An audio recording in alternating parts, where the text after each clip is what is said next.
السلام عليكم ورحمة الله وبركاته. حلقتنا النهاردة بعنوان تضييف رسومات، وهنتكلم فيها عن الرسائل الخفية أو المستخبية ورا الكرتون، وعن الرموز اللي بنشوفها واحنا مش فاهمين معناها، لكن بتأثر علينا وبتزرع أفكار في عقولنا وقلبنا من غير ما نحس. في اعتقاد منتشر إن الكرتون للأطفال وإنه بسيط ولطيف ومفهوش حاجة، لكن الحقيقة غير كده تماما. بعض الكرتون بيستخدم كأداة لتشكيل وعي الأطفال وغرس مفاهيم معينة جوه عقولهم الصغيرة. ولو رجعنا بالذاكرة وافتكرنا بعض الكرتون اللي بنتفرج عليه واحنا صغيرين يعني، هنلاقي إن في حاجات كانت غريبة ورموز وإشارات ومواقف ساعات كنا بنضحك أو بتعدي، يعني ساعات كنا بنضحك على الموقف اللي حصل أو بنعديها وكأنها ما حصلتش، بس لما كبرنا وفهمنا صدمنا. مثال مثلا زي شخصيات كرتونية بتظهر بعين واحدة، أو بيقولوا دايما بيحاربوا قوة خفية، أو بيمجدوا القوة الداخلية، أو بيستخدموا طقوس غريبة وكأنها مجرد حاجات بتحصل، بس في الحقيقة هي رموز مأخوذة من عقائد باطلة زي الماسونية أو الوثنية وغيرها كتير. انا برضو شايفة ان الكرتون ده الحاجة اللي كلنا كبرنا عليها ومفيش اتنين بيختلفوا عن حب الكرتون. سواء كان احنا بقى كبار او صغيرين كلنا بنتفرج على الكرتون وكلنا بنحبه. بس هو فعلا كل الكرتونز اللي موجودة دلوقتي عادية؟ يعني اكون فعلا مطمنة وانا بفرج بنتي او ابني عليه؟ هو الكرتون فعلا بريء واحنا اللي ظالمينه، ولا في وراه رسالة معينة او هدف معين عايزين يوصلوا له الطفل؟ هل فعلا الكرتون ده قادر ان هو يغير تفكير ومبادئ وسلوك وقيم وعقيدة الأطفال، ولا بس هو مجرد رسوم متحركة مفيش منها قلق؟ في الأول مش لازم الرسالة تكون كلام مكتوب، أحيانا بيكون من خلال الألوان، الحركة، الموسيقى، أو حتى النكتة اللي بتتكرر. الطفل أو حتى الشباب عموما لما بيسمعوا نفس الفكرة كل شوية بتترسخ جوه عقلهم حتى لو مش بيصدقوها في الأول. مثال مثلا زي كرتون بطل خارق بيحارب الإله مثلا، أو بيتمرد على الخلق، أو بيكتشف إن الكون اتخلق لوحده، أو كرتون تاني بيظهر فيه الشيطان كصديق مرح والملايكة كاملين وغريبين. ديننا قال كلكم راع وكلكم مسؤول عن رعيته. المفروض ان اي حد هو مسؤول ان هو يرعاه يكون يعني قد المسؤولية دي، ومن المسؤولية عليه انه يكون عارف هو بيتفرج على ايه وبيشوف ايه. فالمفروض انه انت يعني بترعى الاطفال دي، فالمفروض ان هم يكون عندهم نوعا ما قدر من الوعي عشان يقدروا يواجهوا الحاجات دي. يعني مش بس مسؤول عن الاكل والشرب، لا كمان مسؤول عن الفكر والعقيدة والمبادئ. الطفل اللي بيتفرج على كرتون فيه تطبيع مع الباطل، أو تمجيد للفاحشة، أو تحقير من الدين، يعني بتأثر فيه حتى لو يعني ما قالش حاجة، أو ما اتكلمش بالحاجة اللي حصلت، أو ما قعدش يكرر نفس الحاجة اللي شافها. هي بتتحقق ليه؟ لأنه العلم أكد إن التكرار البصري والسمعي بيأثر على العقل اللاواعي وبيغير السلوك من غير ما الإنسان ياخد باله. فكده كده أيا كان كنت مع الفكرة أو ضدها، هتحس مع الوقت ان انت بدأت تكون نفس الحاجة اللي انت كنت معترض انك تكون عليها. ليه؟ لان هي اتكررت قدامك بشكل سمعي وبصري، وبالتالي عقلك اللاواعي رسخها في دماغك، وبقت هي دي بالنسبة لك هو ده التفكير. بالظبط زي ما انت قلتي كده، ان الطفل لما يقعد يتعرض للحاجات دي في الكرتون هيبدأ ان هو يكون شايف ان ده الصح ويآمن بيها بشكل كامل.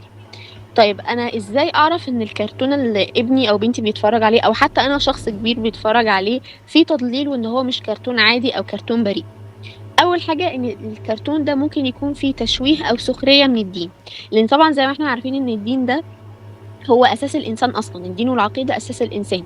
طيب ممكن يكون بيسخر او بيشوه الدين ازاي؟ يعني زي مثلا في كرتون اسمه The Gravity Falls، لو بحثنا عليه على النت هنلاقي فيه صور ورموز واضحة جدا انها ليها علاقة بالماسونية.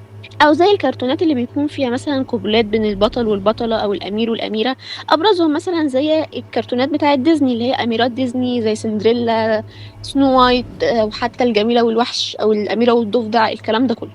كل ده طبعا لا يتماشى مع الدين والأخلاق.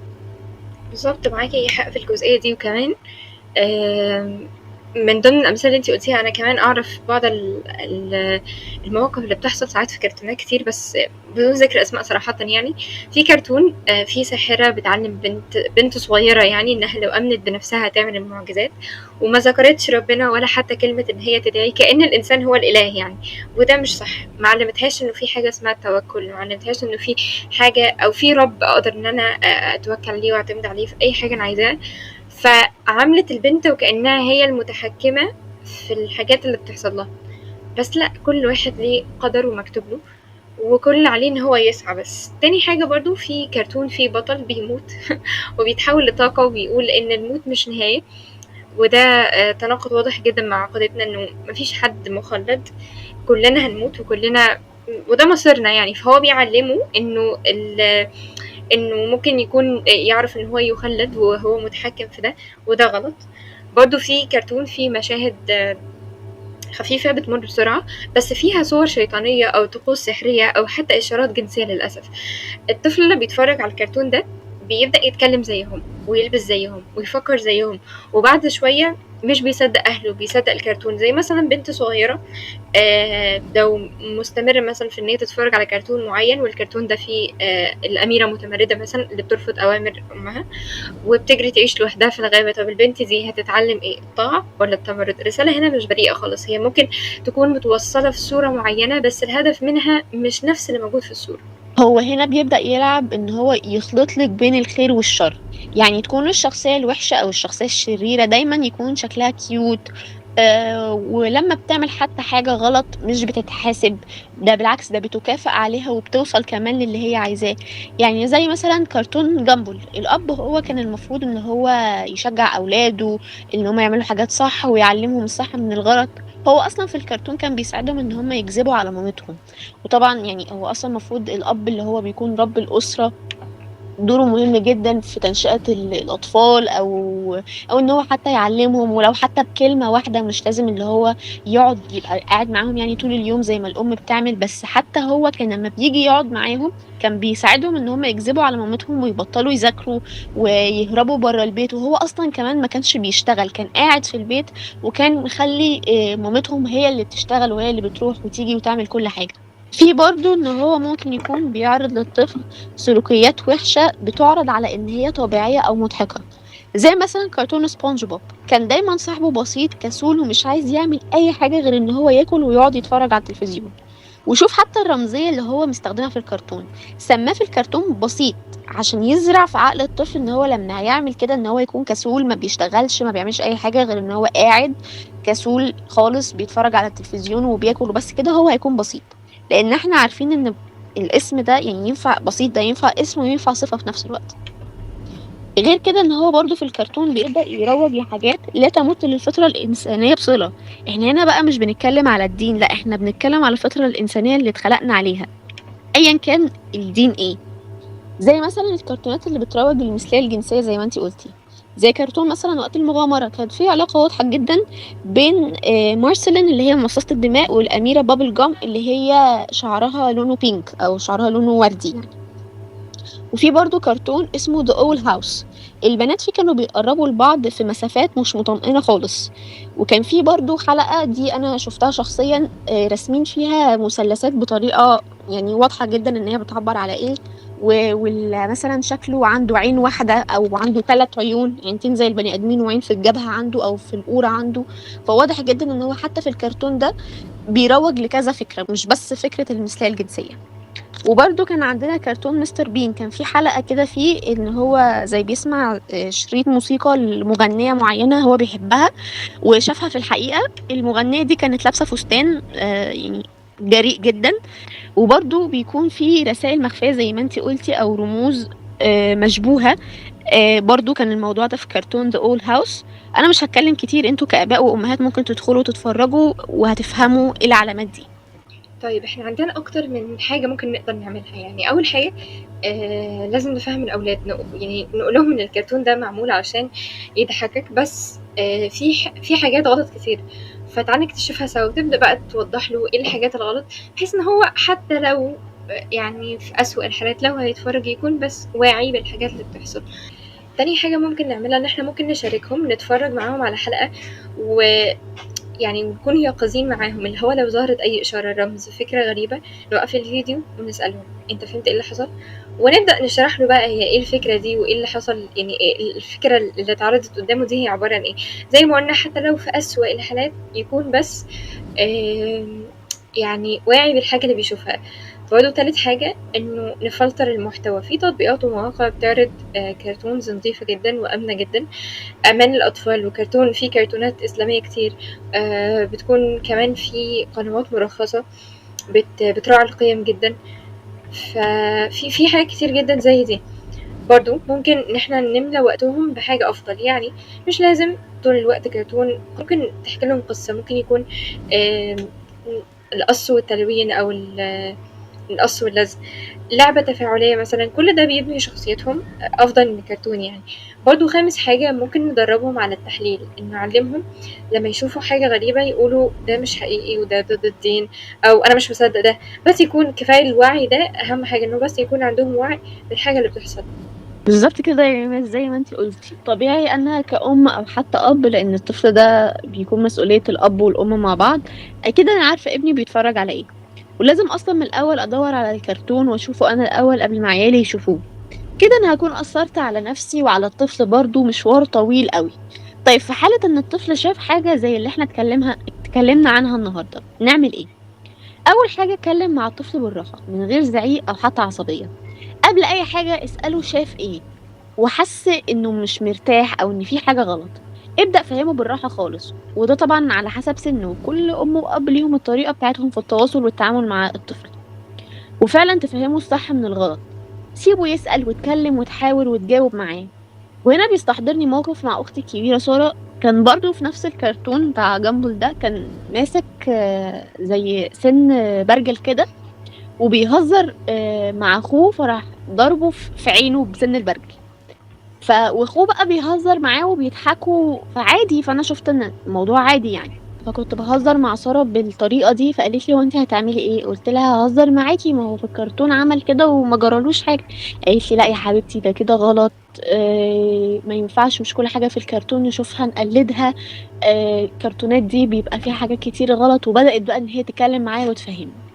طبعًا الكرتون ده لازم نوقّفه، مش بس كده، إحنا لازم نبدّله أو نحُط مكانه حاجة تعوّضه وتكون فعلًا مفيدة للطفل، تعلّمه فطرته وأخلاقه وأصول دينه، ويا لو أنت كمان زي ما أنتِ قُلتِ كده يا ريماس تتفرّج عليه معاه، تبدأ تشرح له لو في حاجة مش فاهمها، خلّي دايمًا الوقت ده مع الطفل وقت جميل، يفتكرك بيه بعد كده.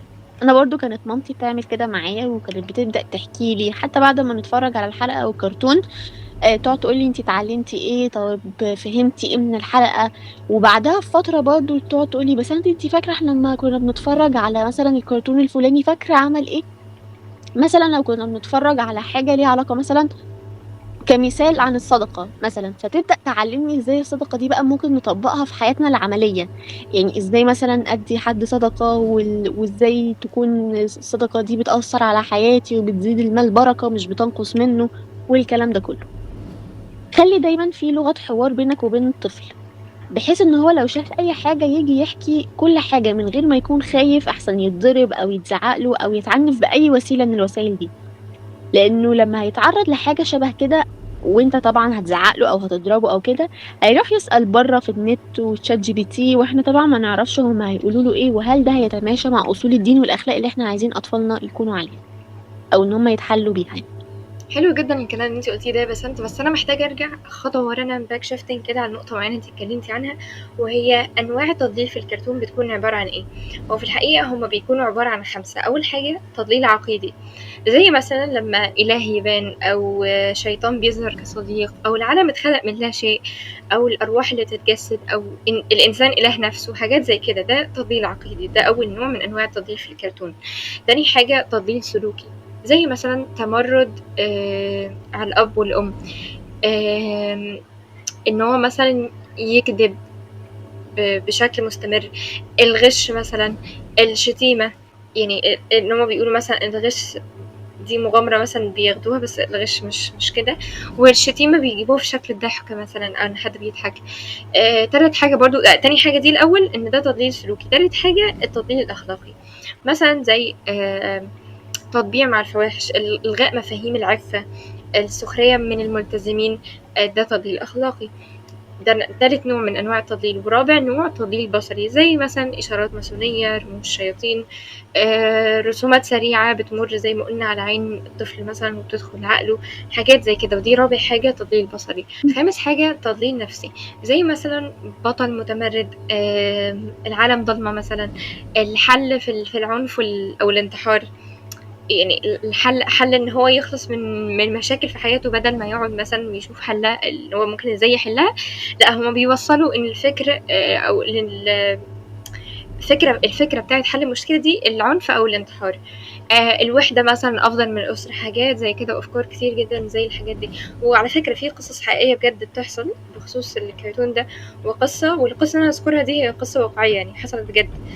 القصة دي كانت لأسرة بسيطة جدًا، هي كانت عبارة عن أم دايمًا مشغولة وما فيش غير ابنها الصغير، اللي بيقضي معظم وقته قدام التابلت وبيتفرج على كرتون أجنبي مشهور جدًا. وفي شخصية بنت بتتكلم مع الأشباح وبتعمل طقوس عشان تتواصل معاهم، وكانت دايما بتقول الأشباح أصدقاء. الولد في البداية كان بيتفرج وهو ساكت، بس بعد شوية بقى يرسم دواير غريبة على الأرض وبيقول لمامته ما تخافيش أنا هكلم الشبح الطيب. فالأم بتضحك عادي وافتكرت إن ده هزار عيال يعني طبيعي، اللي هو لما بتحصل حاجة زي كده كتير معظم الأمهات بتفتكر عادي ده هزار. بس في يوم من الأيام صحيت من النوم لقيته قاعد لوحده في أوضة، مطفي النور ومعاه شمعة، وكان بيردد كلمات غريبة سمعها في كرتون. هنا بقى الأم اتصدمت وأخدته فورا لشيخ وقال لها إن ابنك بيقلد طقوس استحضار أرواح من غير ما يعرف، والكرتون ده فيه تعويذات حقيقية ومذكورة في كتب سحر. تخيلوا يعني كرتون أطفال بيحط جمل سحرية حقيقية بجد. فالولد لما كبر شوية بقى بيخاف ينام لوحده، وبقى دايما عصبي وبيصرخ وهو نايم. وده كله بدأ من كرتون بيضحك الأطفال، لكن دس جواه سم مسموم وخطير، فنخلي بالنا. وأنا برضه عندي قصة حصلت، إن كان في طفلة كانت بتتفرج على الكرتون مثلًا اللي هو بتاع توي ستوري، كان فيها بقى باص بيطير بقى وبيتحرك من هنا لهنا، فهي كانت مقتنعة إن طالما هو في الكرتون بيطير يبقى طبيعي الإنسان هيطير. فجربت فعلًا إن هي تقف عند سور البلكونة وكانت واقفة حرفيًا هتطير بقى خلاص، فسبحان الله ساعتها راحت مامتها دخلت هي وأختها، قالوا لها أنتِ بتعملي إيه؟ قالت لهم أنا هاطير وخلاص، وكانت فعلًا هتحدف نفسها، بس يعني لولا ستر ربنا الحمد لله لحقوها وأنقذوها، وبرضه قعدوا يتكلموا معاها ويقولوا لها إن مش كل حاجة في الكرتون نصدقها والكلام ده. فبرضه شوفوا إزاي من فكرة في كرتون بسيط للأطفال برضه أثّر على تفكيرها إزاي، خلّاها تآمن بفكرة إن هي تقدر تطير وتقدر ت تمشي تطير في السما زيّهم وتقدر توصل لهم وتروح لهم بقى في مبنى الألعاب بتاعهم. بالضبط، اللي بيحصل ده مش صدفة، في خطة طويلة المدى لتغيير هوية الأجيال الجديدة، مش بس بالبندقية بل بالكرتون. لأن الحرب اللي موجودة دلوقتي هي حرب مش سلاح قصاد سلاح، لأ هو بيحارب عقول ناس أو أجيال لسه هتطلع. فأنت بتتخيل إن طفلك بيتسلى، لكن هو بيتعلم مش من المدرسة بقى، من الكرتون. بيتعلم إن الأسرة مش مهمة، إن الأم متحكمة والأب غبي، مع إن ربنا قال والرجال قوامون على النساء، يعني المفروض إن هو اللي قوام أو هو المتحكم. وإن الصديق الخيالي أهم من الأخ الحقيقي، وده برضه غلط. وإن التمرد حرية، وإن الدين تخلف، وإن الخلود ممكن، مع إن برضه كل ده غلط. وبيبدأ يرفض الواقع ويدور على عالم موازي في دماغه. والمصيبة إننا سايبينه يتعلم ده وإحنا واقفين بنتفرج عادي، بس زي ما وضحنا إن كل ده هو هدفه التضليل، وإن دي حرب، بس حرب على عقول الناس بدل ما يكون في سلاح قصاد سلاح. إنك تقرر إنك تخلّف وتجيب طفل للعالم ده في الوقت والزمن اللي إحنا فيه ده، فأنت لازم تحاسب عليه من كل حاجة حرفيًا. أنت كأب مش مهمتك بس إنك تشتغل وتجيب فلوس وخلاص وتقول أنا كده مكفّي بيتي وعامل اللي عليَّ، وأنتِ برضه كأم مش مهمتِك بس إنِّك تكنسي وتمسحي وتطبخي وتذاكري للأولاد. الطفل ده مسؤولية عليكم أنتم الاتنين، لازم تهتموا بيه في كل تفاصيل حياته حرفيًا بدون مبالغة، من أول ما يصحى لغاية ما ييجي ينام.